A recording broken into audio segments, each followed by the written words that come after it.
اهلا بكم. حوارنا المثير المهم جدا جدا عن الاسنان. والاسنان الرعايه ليها طبعا تحتاج الى مجهود، تحتاج الى عمل مضني.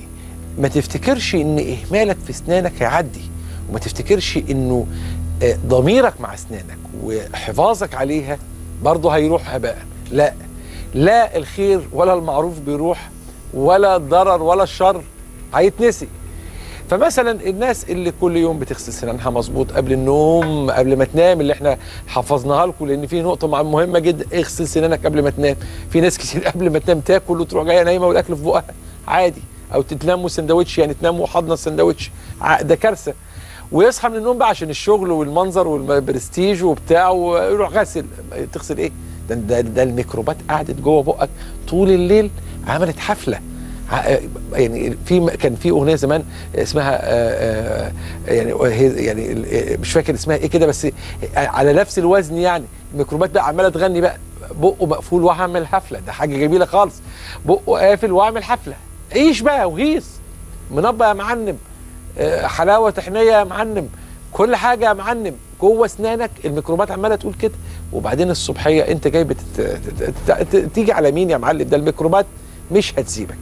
طيب النهارده طبعا ضيف عزيز عليا جدا جدا، وقيمه علميه متميزه، وقامه هامه جدا في عالم الاسنان، والاسم اللامع المتميز الاستاذ الدكتور شادي علي حسين، استشاري ومدرس طب الاسنان بكليه طب اسنان جامعه عين شمس، دكتوراه علاج الجذور بجامعه عين شمس، ماجستير علاج الجذور جامعه عين شمس، زميل الكونجرس العالمي لزراعه الاسنان، وعضو الجمعيه الامريكيه لعلاج الجذور، والمدرب المعتمد من الجمعيه العالميه لطب الاسنان الرقمي. اهلا بك يا دكتور شادي، وحشني جدا جدا. الله يخليك.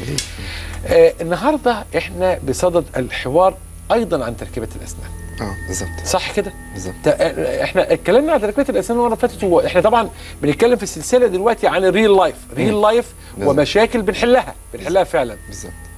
تركيبات الاسنان كلمه بتضايق او بتخوف اي واحده. بالزبط. واي واحد تيجي تقول له اعمل لك تركيبه اسنان يقول لك لا لا استنى بقى اما اشوف، افكر، طب استنى اما استشير، طب استنى اما ارجع، وغالبا بيقلق كتير قوي. الانطباع ده جاي للناس منين؟ والله جاي من الناس من حدوته التراي اند ايرور. يعني ايه تراي اند ايرور؟ ان انا اجرب. تركيبات الاسنان لحد كبير في العيادات مبنيه على مبدا التجربه. ان انا بعمل حاجه، باخد مقاس، المقاس ده باخد علاقه من علاقات الاسنان كويس، وبسيب بقيه العلاقات. يعني علاقه الفكين ببعضهم بيتلاقوا مع بعض في كذا اتجاه وبكذا شكل، يعني مره كده ومره كده ومره كده ومره كده، وانت بتمضغ، بيبقى في سايكليك موشن. فده ما بيتنقلش، لما بتروح المعمل ما بيتنقلش. فبيبتدي حضرتك تبرد، تاخد المقاس وتوديه للمعمل، المعمل يعمل شكل سنه ايديال اسطمبه. يجي في بق العيان تجرب بروفا، تشيل، يبتدي يحصل فيها مشكله، تبقى رف، ترجعها تاني للمعمل، ممكن تتخرم، ممكن لو معدن متغطي بورسلين يبان المعدن. كل المشاكل دي خلت المريض حس او فقد الثقه في تركيبه الاسنان. ليه؟ لان هي مبنيه على التراي اند ايرور او التجربه ثم النجاح. اغلط واجرب وانجح، اغلط واجرب وانجح. ده طبعا الدكتور بيقعد يجرب والمريض بيعاني معاه، فبتبص تلاقي ان دي مشكله قويه جدا. كويس؟ يمكن الحدوته بقى بتاعت انا هعمل ايه، او ان مش مبني على التجربه. السؤال اللي انت دايما كل مره تساله في اخر الحلقه وبنقفل الحلقه بيه، يمكن محمود كان بيكلمني عن الموضوع ده، بيقول لي انت عمرك ما جاوبت على السؤال ده. يعني ايه مدرب معتمد من الجمعيه العالميه لطب الاسنان الرقمي؟ انت مالك يا محمود؟ انا اللي هو محمود بيسال ليه؟ ما انا في ايديك، انا باجي هنا ليه؟ فيمكن دي ايه المدرب المعتمد لطب الاسنان؟ لما جم يعملوا الحشوات بالكمبيوتر، الموضوع ليه كيرف تعليمي معين. اوكي. فاصبح الموضوع عشان انت تقدر تعمل حشوه او سن على الكمبيوتر، دي في بارامترز كتيره جدا، وفي مقاييس ومعايير كتيره جدا بتتغير من شخص للتاني، وفي حاجات كتيره جدا جوه السوفت وير. انت متخيل ان هو مليان؟ السوفت وير ده الفايل الواحد بيعدي ال 2-3 جيجا. كويس؟ فمليان مقاييس ومعايير كتيره جدا. ما ينفعش ان انا يبقى عندي 3 4 دكاتره 10 دكاتره بيشتغلوا على الجهاز، كل واحد عارف قشور عن السوفت وير، يطلع لي ايمج عن السوفت وير ده ان هو مش حلو، او يطلع لي ايمج عن الحشوات بمعنى انا النهارده بتعامل مع سوفت وير بيعمل حشوات بالكمبيوتر. السوفت وير ده حاجه كومبليكيتد جدا، دراسه صعبه جدا. سوفت وير اللي هو المصمم، التصميم، اللي هو ديزاينر. ايوه. فحضرتك انت دلوقتي انا جيت قلت لك يا دكتور ايمن انت ما تعرفش مثلا، وجيت تشتغل، تبتدي تشوف القشور، الحاجات السطحيه. اشتري جهاز وابتدي اعرف عليه 2 3 وابتدي اشتغل. طبعا عمرك ما هتعرف تطلع احسن من في السوفت وير ده، فبالتالي هتدي فيدباك للمريض ان التكنيك ده از نوت سكسسفول. احنا ان رغباته لا يمكن تحقيقها. بالظبط، وان ده ما يقدرش يعمل لك الكلام ده. انت بتقول كلام، او انت طالب مستحيل. ما عنديش ما فيش كده في البلد. بالظبط، ما فيش كلام زي ده. فانا عايز اقول لك ان السوفت وير ده فيه ما لا يقل عن 5 أو 6000 ايقونه باداه تقدر تعمل حاجات مختلفه. فمش ممكن باي تراي اند ايرور برضه لو مشيت بنفس الكونسبت. كلمه تراي اند ايرور ده اللي هو ان واحد بيجرب ويغلط، يجرب ويغلط، اللي هو باللغه البسيطه والبلدي حظك بختك يا ابو بخيت معايا. لا تنجح تطلع حلوه مره و20 هتطلع لا. قررنا ان احنا نشتغل بالكمبيوتر. اوكي. طب مين الجمعيه العالميه المعتمده لتعليم طب الاسنان بالكمبيوتر؟ رحنا للجمعيه دي، تمام؟ الجمعيه دي كانت مقرره في المانيا. خدنا التريننج ان انا ابقى انترناشونال ترينر انا ومحمد، ان احنا نشتغل ازاي نطلع احسن ما في الجهاز ده. دي سيرتيفيكيشن. جهاز المصمم دي شهاده ديزاينر. شهاده. طبعا السوفت وير بيتجدد، فانا ما ينفعش اقعد محلك سر. الشهاده دي بتتجدد كل 2 سنين. لازم تروح تجددها، تتجدد وتتعلم الجديد. ولازم، وهم طبعا عندهم بره غير هنا. عندهم بره لو ما جددتهاش ما تشتغلش. كويس. هنا احنا بقى بنعمل اكننا بره. لازم اجددها شهاده معتمده من الجمعيه العالميه لطب الاسنان الرقمي ان انا مدرب معتمد، ادرب كمان الناس اللي جايه جديد في وندخل الكلام ده ندخله مصر ويبقى موجود في مصر بشكل قوي جدا. طيب احنا النهارده عندنا حاله جديده، قصه جديده وحكايه جديده. دايما الحكاوي في الريل لايف او في الحياه الحقيقيه، الحياه اللي فيها المشكله بالنسبه للانسان قد توقف حياته، وقد تكون يعني زي النقطه السوداء كده في حياته، دايما بتؤرقه ودايما في شغله نفسه. تعالوا نشوف مع بعض حاله شيماء. اسمي شيماء. مشكلتي ان عندي اعوجاج اكتر من سن عندي. المشكله دي كنت اكتر من حد نصحني ان انا اعمل لها تقويم. التقويم بياخد من سنه لسنه ونص، والمشكله دي يعني انا محتاجه ان انا اتصور زي كل بنات، او لو في اي مناسبه. فبالنسبه ان انا اقعد سنه او سنه ونص فدي هتبقى مشكله برضو بالنسبه لي. مش هبقى حليت موضوع ان انا اتصور بشكل احلى او ان انا اضحك. انا كنت دايما بضحك وانا قافله بقي. يعني اضحكي، اي حد بيحب يتصور بيحب يبين سنانه. انا كنت دايما في الصوره لازم اضحك كده. وشفت دكتور شادي في اكتر من برنامج، وشفت ان ممكن مش هحتاج التقويم ده، وممكن اعمل الموضوع ده في جلسه واحده.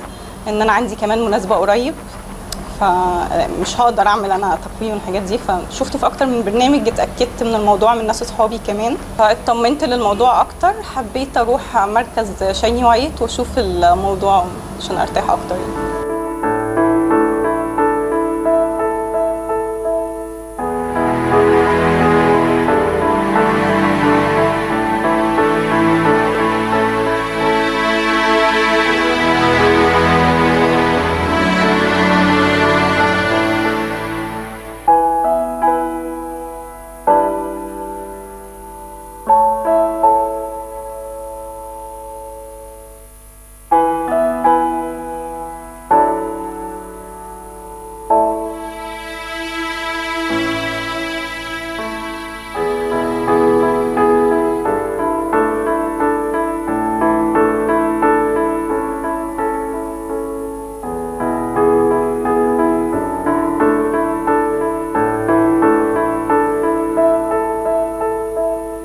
المشكلة ان انا عندي الجزء اللي فوق ده متلخبط شوية.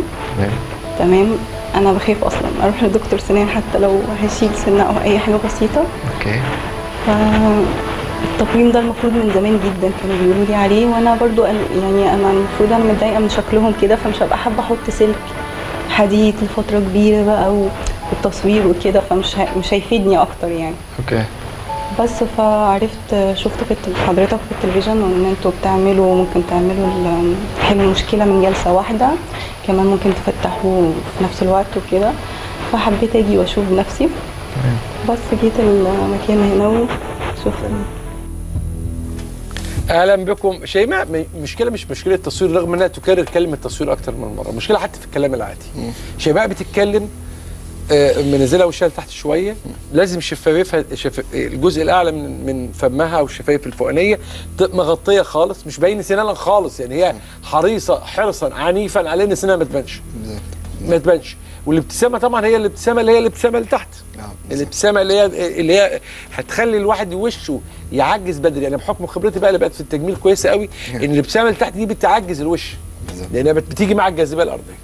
هنعمل لها ايه مشاكلها؟ يعني ما فهمتش برضو، هي على فكره ما عرفتش تعبر عن مشاكلها بالظبط. طيب هي المشكله عند شيماء، احنا دايما اتعودنا بنحلل الابتسامه، بحلل اللي موجود، بحلل السنان، بحلل اللثه، بحلل اللي بيظهر من الشفه. فلو بصينا على الصوره بتاعت شيماء هنلاقي ان شيماء عندها سنه لفه، يعني سنه من الاسنان لفه، تمام؟ السنه اللي جنبيها فيها الشكل بتاعها مش مظبوط، يعني سنه لفه سنه شكلها مش مظبوط، ودي ما كانت تتحدش. ليه شكلها مش مظبوط؟ يعني المفروض ان السنه تبقى الانجلز بتاعتها شارب، الزوايا بتاعتها شارب. احنا الاول بنصور دايما، باخد الاشعه المقطعيه دايما اول ما بيجي المريض بصور الاشعه المقطعيه، ابتدي انا اخد الاشعه المقطعيه ادرسها. عندي سنه يمكن باين في الاشعه المقطعيه السنه الانجلز بتاعتها راوند، وسنه طالعه فوق سنه، تمام؟ هيبان يمكن معانا في الصوره بتاعت شيماء اكتر، مع ان في سنه كمان السطح بتاعها فيه مشكله. يعني ادي السنه اهو اللي على الشمال، القطع اللي على الشمال طالع فوق القطع اللي على اليمين، اللي جنبيها الانجل الديستال او الزاويه اللي ناحيه الناب مدوره قوي، فعامله لي مثلث لونه اسود ما بينها وما بين الناب. فكانه بتبان المثلث الاسود ده مش حلو، شرير، بتبان السنه ملفوفه وشريره. يعني انا بالنسبه لي لما ابص للفراغ ده احس ان انا بص لانسان شرير، احس الناب عالي قوي. انت عارف الشريرين بيعملوا لهم فراغات في الافلام اللي هي بيروحوا عاملين اسود بين السنتين وبعض، فبان السنان ايه حد بقى شديد كده. السنه اللي على اليمين دي اللي قبل الناب في السطح بتاعها في مشكله، في جروف كده لونه بني، مع ان السنه كمان هي كمان لف. لما تيجي تبص على السنان دي الاول وهله هتقول لا ده انا عشان اعدلها هعدي اشتغل في الست اسنان الموجودين. البيس اوف ارت بقى في الحته دي ان انا اشتغل في 3 سنان بس من ال6 واسيب الباقي ومش جنب بعض كمان. يعني انا هشتغل في السنه اللي على الشمال واللي جنبها والسنه اللي على اليمين، اللي في النص القطع اللي في النص ده انا هسيبه مش هلمسه لان ما فيهوش مشكله، والنابين هسيبهم مش هلمسهم ما فيهمش مشكله. عظيم. دي بقى التحدي. انت عارف الحاجات دي كانت زمان نتائجها مش مضمونه، فكنت يعني ابقى اهبل او راجل عبيط بقى لو جه طلع الكلام ده يقول لك ده انا هجيبها حلقه على التلفزيون واطلعها على التلفزيون وهتطلع حلوه. طب ده انا ما اضمنش. فلا احنا كنا ضامنين الحمد لله ان احنا عارفين الريزلتس. ده طب الاسنان الرقمي بقى. طب الاسنان ده كمبيوترايزد. انا عارف ايه اللي هيحصل قبل ما اعمله. فانا ضامن ان انا عارف، طبعا توفيق من ربنا في الاول وفي الاخر، بس ضامن ان انت عارف ايه النتائج اللي هتطلع. كويس. فانا هعمل 3 سنان بس من ال6، وده قمه الارت والاعجاز، وهطلع ابتسامه متناغمه. يعني سن صعب جدا يا دكتور ايمن انك تعمل ادي سنه هنا وسنه هنا، السنه دي حقيقيه والسنه دي مش حقيقيه، اللي على اليمين دي حقيقيه مش حقيقيه ودي مش حقيقيه، وبعدين الناب ده حقيقي. عارف بازل، يعني واحده وواحده واحده وواحده واحده واحده وكلهم يبانوا ان اكنك مش عامل حاجه. بس ده صعب جدا. احنا بعد الفاصل هنشوف، لان انا عمال افكر في حاجه واحده بس.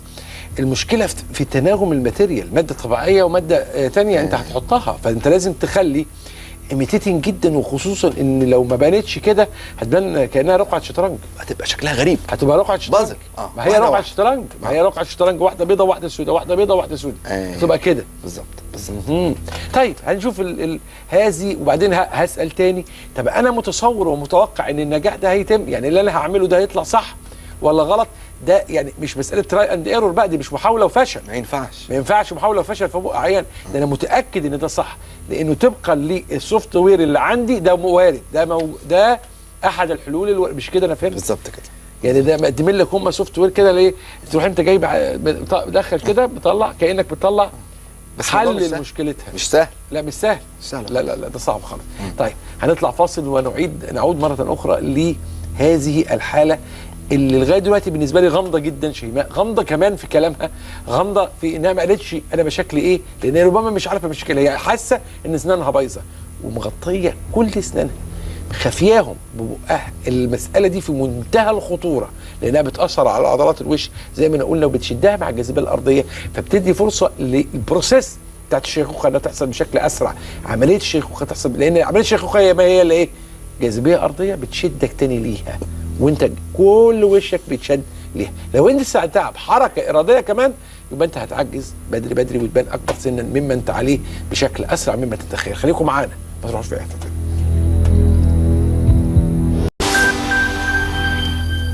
اهلا بكم. اسمحوا لي ان انا اعيد الترحيب بضيفي العزيز الاستاذ دكتور شادي علي حسين. اهلا بك يا دكتور شادي. احنا في حاله اكثر حاله غامضه، انا مش فاهم لسه شيماء هنعمل لها ايه بالظبط. تمام. بصراحه يعني كل الحالات كانت واضحه لي كده وحاسس ان، لكن دي حاله صعبه. ايه بقى هنعمل ايه؟ ايه الخطه؟ السنان راكبه فوق بعضيها كده، سنتين السنه اللي قدام دي، فانا محتاج اشيل الجزء اللي راكب فوق بعضه ده وارجعه ورا كويس، يبقى في اتجاه السنه مختلف. فدي نمره واحد. فهشيل وهقلل من اتجاه من ناحيه واحده بس. حلو. عشان اعوض البورسلين من الناحيه دي. جميل. تمام. يمكن هنشوف الكلام ده. وابتدي السنه اللي لفه دي لا عايز ارجعها تاني، فاقوم واكل منها من كل الاتجاهات بحيث ان انا ارجع الفها في الاتجاه التاني ويبقى الصح بتاعها. اجي اهو شايف الحته اللي طالعه فوق السنه اللي جنبيها دي؟ هي دي اللي انا بشيلها. ايوه انت فاهمني؟ يعني هي سرعين شويه على فكره. هي دي اللي انا حاسس ان هي فيها مشكله، فببتدي اشيل. اخد من جنب واحد. انت فاهمني؟ اخد من السنه من جنب واحد بالميكروسكوب علشان خاطر اوصل للاتجاه اللي انا عايزه. عظيم. وابتدي ان انا احضر بقيه الاسنان برضو بالميكروسكوب. ابتدي احضر ببتدي بقى الملي، يعني ده انا خدت كتير من الجنب ده عشان خاطر دي اللي طالعه. الباقي لا، انا الباقي بقى هو الملي في كل الاتجاهات من السنه اللي انا شغال في الاثنين الشمال واللي على اليمين بس. انما الناب والقاطع اللي في النص انا مش هلمسهم. مش هقرب لهم خالص. اوكي. فببتدي ان انا اعمل التحضير بتاعي على الثلاث سنان دول بس. حلو قوي. دي حضرتها، اكلت من هنا بحيث انها في النهايه وهي متحضره السنه دي في تحضير شبه السنه دي رغم ان دي كانت لفه مش عارف كده، ودي كانت لفه كده، ودي كانت لفه كده. يعني واحده دي كانت كده ودي كانت كده، بس بعد ما اتحضروا الاثنين بقوا شبه بعض، بحيث ان انت يبقى كانك صفحه بيضاء من اول السطر. لما احط عليها الكفر في كل الاتجاهات هيبقى دي نمره واحد. في نقطتين، يمكن نقطه انت قلتها مهمه جدا، موضوع الماتيريال. انا النهارده لازم احط ماتيريال 95% شبه السنه الطبيعيه اللي هي السنه. طبعا مفيش 100% في الحياه يعني شبه السنه الطبيعيه، خلقت ربنا فيه زيها بالظبط، بس 95% ده رقم رائع. فانا اللي انا شلته، انا اولا شلت كميه قليله وشلت الكميات اللي انا محتاجها بالظبط بالميكروسكوب، فما شلتش كميه كبيره من السن. نمره اتنين، اللي انا حطيته زي السنه الطبيعيه، فاصبح دلوقتي انت ما عملتش ضرر. يعني ما اصبحش مفهوم التركيبه اللي هي المعدن اللي متغطي بورسلين ولا الزركون ده اللي كانوا بيحطوه تباشير ولا معدن ده الاسود ده، وبص تلاقي ان انت حطيت حاجه غير السنه، فممكن تفك، ممكن تتكسر، ممكن تقع. يعني الزركون ده مشاكله كتير انه بيفك وبيتكسر وبيقع لان هو ما بيمسكش في السنه الطبيعيه زي السارك او الحاجات. فعشان كده طبعا انت بتحط ماده 95% شبه السنه الطبيعيه. عايزين نروح للدكتور محمد بقى، وحشنا لان محمد يعني ظالمينه واحنا بقى لنا فتره. الدكتور محمد هو اللي هيعمل لنا تصميم وتصوير. نشوف مع بعض هيقول بص يا شيماء، احنا دلوقتي بناخد مقاس للسنان بالكاميرا ديت، بدل الطرق بتاعت زمان ان احنا كنا بناخد مقاس بالعجينه وبعد كده نوديها المعمل. كنت اسيبها المقاس، كنت اسيبه في بقك شويه لغايه لما ينشف، وكان ممكن يتعبك، تعرفيش تاخدي نفسك وتبقي تعبانه. الموضوع دلوقتي بقى مريح جدا وبيتاخد في ثواني.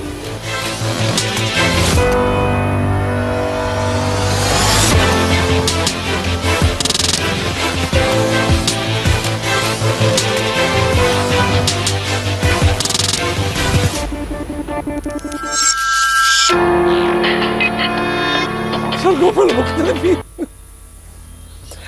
اهلا بكم مره اخرى. محمد طبعا بيتكلم على قيمه التصوير عن قيمه العجينه. بالظبط، صح كده؟ بالظبط كده طبعا. وهو محمد بقى كمان زي ما بقول لك احنا خدنا التدريب بتاع انترناشونال سوسايتي اوف كمبيوترايزد دانسري اللي هي الجمعيه العالميه لطب الاسنان الرقمي. This is science and art. احنا بنتعامل مع علم وفن. اوكي. ما هواش تراي اند ايرور، فرق شاسع ما بين ساينس اند ارت وتراي اند ايرور.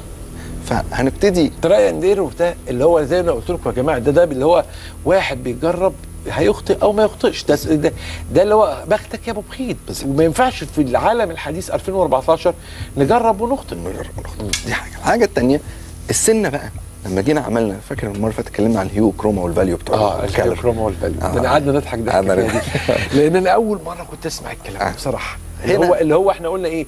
هيو اللي هو اللون، طبيعه اللي هو اللون نفسه، والكروما اللي هو كثافه اللون، صح كده؟ ايوه. والفاليو اللي هو درجه الشفافيه بتاعته. في الحاله بتاعت شيماء احنا عندنا لو فاليو، درجه الشفافيه قليله بتاعت السنان، مع ان انا عندي السنه بالعرض فيها خطوط لونها ابيض بكروما مختلفه. يعني في ديفرنت كرومز للابيض، حته بيضه قوي، حته بيضه اقل، حته بيضه بشكل متوسط ما بينهم. في عندي تمويجه في السنه بطريقه معينه، الابيض محطوط بتمويجه معينه. فانا محتاج ان انا هنا مرحلتين بقى، الون، يعني بعد ما الون السنه واغير درجه الابيض بالفينيشنج بعد ما الون. اوكي. علشان خاطر يطلع لي الشكل اللي انا عايزه، عشان يطلعوا زي بعض بالظبط. لان ما ينفعش يبقى فيه ربع حاجه بايظه. يعني شوف انا دلوقتي ببيض، بحط الابيض، والابيض هنا بحطه بكرومه واحده، بدرجه تركيز للون واحد، تمام، بس بنفس الاتجاه بتاع السنه. يعني اللي في النص دي طبيعيه، اللي على الشمال، الاثنين اللي على الشمال دول انا اللي حطيتهم، واللي على اليمين دي انا اللي حطيتها. ابتدي ان انا احط، فبقى ايه هنا نفس التمويجه ولكن بكرومه واحده. ابتدي اقلل الكرومه او اغير درجه الابيض عن طريق ان انا بشيل منه بقى بالفينيشنج بعد ما انشفه في الفرن شويه. ابتدي اشيل منه شويه علشان خاطر يطلع لي اللون بالظبط زي السنه اللي انا موجوده حقيقيه. فابتدي لا انا عندي هنا من تحت الابيض ده اقل شويه، ابتدي عارف زي ما بيقولوا كده اموت اللون في حتت معينه واخلي اللون زاهي في حتت معينه، زي بالظبط الريبليكا للسنه اللي جنبيها. ميميك، يعني انا باخد كوبي للسنه اللي جنبيها، وابتدي بعد كده الزق الكفرز بتاعتي على الثلاث سنان فقط. يبقى انا اشتغلت في 3 سنان بس، السنتين اللي على الشمال والسنه اللي على اليمين، ما اشتغلتش في حاجه تاني. وهتذهل من ان فعلا كلهم بوصف واحد عن طريق الديفرنت ستابس والحاجات المختلفه في ليه في طبعا في التحضير بالميكروسكوب، في التلوين، في الفانيشنج، في البتاع. وبعدين نبتدي زي ما انت شايف كده درجه الشفافيه بتاعتهم واحده، ودرجه الابيض على السطح بتاعهم واحد. يعني شوف السنتين دول ما هماش واحده حقيقيه واحده مش حقيقيه. لما تمشي الكالر الابيض النور هتلاقي دي عليها ابيض زي دي بالظبط، يعني دي الحقيقيه واللي جنبيها مش حقيقيه. الابيض اللي محطوط بنفس الكثافه بالظبط، مفيش اي اختلاف ما بينهم في درجه اللون. يعني اكن بالظبط انت خدت السنه دي عملت لها. وطبعا ده بالميكروسكوب، من غير ميكروسكوب الكلام ده خيال علمي، انت مش شايف حاجه. من غير ميكروسكوب مش ممكن تعرف تعمل الكلام ده، مستحيل. هتشوفها يعني كده ان شاء الله، ربنا يوفقها. هتلاقي في ديفرنس، لا دايما لازم هتلاقي في ديفرنس. انما انا ده لو في خبطه فرشه بلون بدرجه معينه بتتعمل تحت الميكروسكوب. الكلام ده بيعمل معمل، بيعمل معمل على كاست، على جبس، ومن غير تكبير ومن غير ما اشوف العيان. انت متخيل فرق الجاب الكبير قوي اللي بقت ما بين المعمل وما بين الشغل بالفرشه تحت الميكروسكوب جوه بق العيان؟ طبعا ده مهم قوي. انا متصور ومتوقع، انا ما شفتش شيماء قبل كده تتكلم ازاي، بس انا متوقع ان شيماء تتكلم بشكل مختلف وهتبدا وشها يبين سنانها. انا متوقع كده، ما اعرفش هل ده اللي هيحصل ولا لا. تعالى نشوف شيماء هتقول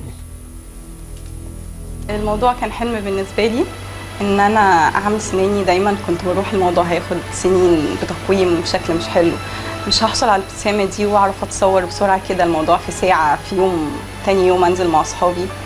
عندي مناسبه قريب برضو. لما جيت كنت مرعوبه جدا، خايفه، متخيله دايما ان يعني دكاتره الاسنان دايما انا مش بحب ادخل عيادات عموما. الادوات، الحاجات اللي هتعمل لي بيها هتوجع ازاي، الموضوع كان مرعب. طبعا لما جيت شايني وايت الناس كلها هنا نسيه جدا، بتبقى داخل وانت مرتاح مبسوط. بشكر دكتور شادي، انا كنت متخيله ان انا ممكن هعمل 6 اسنان او اسناني اللي فوق كلهم عشان احصل على النتيجه الهائله دي. الموضوع بالنسبه لي كان 3 سنين. بشكر مركز شايني وايت دكتور شادي، دلوقتي بقت ضحكتي احسن، ما بقتش اتكسف افتح بقي.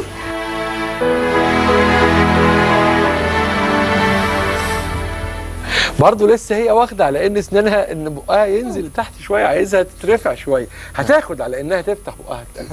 طبعا يعني دي جلسه، دي قاعده، دي قاعده بتتكلم في ساعه ونص. يعني ال3 سنين دول اتعملوها في ساعه ونص. اوكي. اذا هذه هي قصه من قصص الحقيقيه في الحياه. بالظبط. ثقتها بنفسها بتختلف؟ طبعا. البني ادم عايز اقول لك طريقته في الكلام. انا عايز اقول لك السكرتاريه حتى بتوعي والستاف بتاعي المساعدين بيقولوا لي يا دكتور العيان بينزل تشيرفول، بينزل حاسس مقبل على الحياه بشكل احسن. الاول ممكن وهو طالع يبقى ستريسد وخايف والكلام ده كله، بينزل لا يعني عايز يبقى يسلم على الناس كلها ويضحك ويهزر مع الناس كلها يعني انا طبعا مقبل على الحياه. انت نورتنا. كل شكر والتقدير ضيفي العزيز الاستاذ الدكتور شادي علي حسين، استشاري ومدرس طب الاسنان بكليه طب اسنان جامعه عين شمس، دكتور علاج الجذور بجامعه عين شمس وماجستير علاج الجذور، وزميل الكونجرس العالمي لزراعه الاسنان وعضو الجمعيه الامريكيه لعلاج الجذور، المدرب المعتمد من الجمعيه العالميه لطب الاسنان الرقمي. فهمت يا محمود يعني ايه طب الاسنان الرقمي؟ خليكم دايما مع الدكتور، ما تروحوش في حته.